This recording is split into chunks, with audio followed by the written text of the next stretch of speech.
What's going on, Exile? Welcome to my Infernal Blow Chieftain based around the Oni-Goroshi weapon.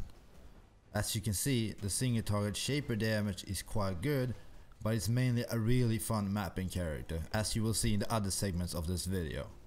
So let's have a look at all of the items that I used for this build and also why I went with the Ascendancy that I did.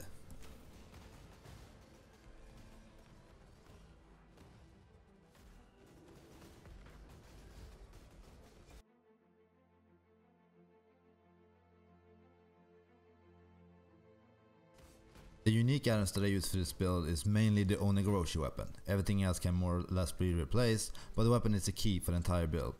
Basically, you want to have a high chance of igniting enemies so that you enter her embrace, a buff that gives you 123% of physical damage as extra fire damage, makes you immune to stuns, and also makes your attack and movement speed 20% faster. But you also take 0.5% of your total life as fire damage per second per level. So basically, to mitigate this, you want to stack a whole lot of life regen, which is one of the main reasons that I went for the Chieftain Ascendancy. Then I went for an Abyssus helmet, because with the endurance charges and other physical damage reductions, I can more or less work around the extra physical damage taken. Then I went for a lore weave for the damage, but you can actually go for a Comb's Heart here if you don't want to use a strong Ancestor Protector totem. I used Gang's Momentum Boots for the ignite chance, extra damage against ignited enemies, and a high fire risk. Fire rest you get from these boosts together with the ones you get from the Ascendancy tree is enough to max you out, so you can focus on only lightning and cold rest on all of your other items. Lastly, I use Shaper's Touch Clouds for the life and the accuracy. For rares, these are the stats that you're looking for. Basically, you want life and resist on all of your items, but since you've already maxed out your fire rest, you can focus solely on cold and lightning rest. For rings, I also went for some physical damage, and for the amulet I skipped resistances entirely and went for all damage. For jewels I focused mainly on life, crit multiplier and attack speed.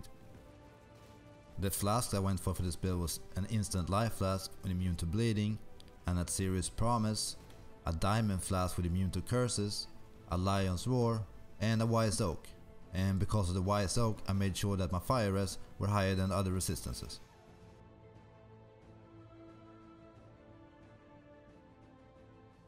In my main gem setup I use Infernal Blow, and with Infernal Blow I use elemental damage for attacks, melee physical damage, combustion, ancestral call and melee splash. And then for bosses I switch out ancestral call and melee splash for ruthless and multi-strike.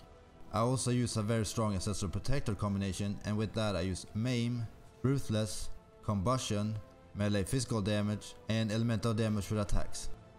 And in my defensive setup I use cast from damage taken level 3, immortal call level 5, punishment level 7 and increased duration. And in my boots I have my movement setup, which is whirling blades, and with whirling blades I have faster attacks and fortify, and then I have herald of purity in there as well. And in my helm I have blood rage, Vaal haste, summon ice golem and herald of ash.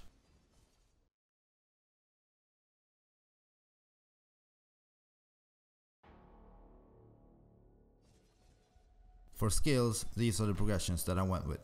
I didn't target any major keystones, but rather went for life, sword and physical damage, some fire damage and fire penetration, some attack speed, and then crit chance and crit damage. For Ascendancy, I first went for Flames Advance for the damage conversion and damage penetration, as well as a chance to gain 70% of physical damage as extra fire damage. Then I took Death Fury for 1% fire damage leeches life, and since I'm 100% converted to fire with Infernal Blow at this point, that works very well.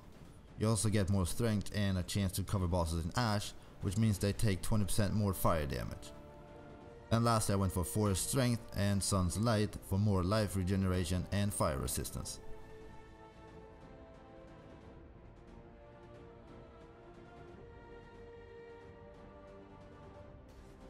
For Pantheon I went for Soul of Solaris as melee god for the physical damage reduction, as well as reduced elemental and crit damage taken. For minor god I went for Soul of Gruthgul for even more physical damage reduction, as well as lowering the attack speed of enemies that hit me. For bandits, either help Alira or Oak, or kill them all.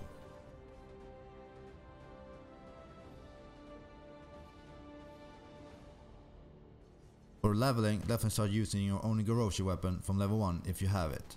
Just remember to not ignite enemies early on, since you can't really handle degeneration from her embrace buff just yet.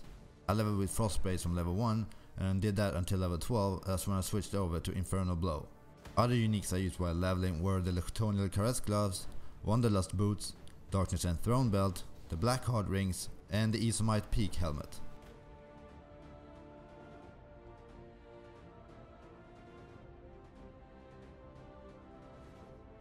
The main positives for the build is the obvious single target and boss damage. It's a good map clear, but requires some skill gem switching, which can be annoying. It can also be made stronger with enhancements and better rare items.